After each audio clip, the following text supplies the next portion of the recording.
1969 година беше значајна за Масерати. Тогаш беше испорачан првиот примерок на прекрасното купе Инди. Овој Гранд Турер има 4 удобни седишта, што го правеа користен за семејни патувања. Настана во соработка со кароцерија Вињале, откако марката забележа рекордна продажба која ги зголеми нивните пазарни амбиции. Иновативниот изглед веднаш го привлече вниманието на богатите клиенти, на кои им се допаѓаа големите застаклени површини и елегантните ненаметливи линии.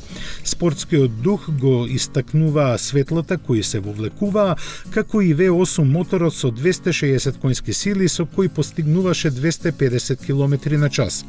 Купувачите сепак бараа повеќе и Инди подоцна доби посилни мотори, а во богатата стандардна опрема беше вклучен и клима уред. Токму следењето на нивните желби беше формулата за успех, која на Масерати му донесе добра заработувачка од продажбата на овој модел. Од 1975 година додека се произведуваше, од него беа направени 1102 примероци.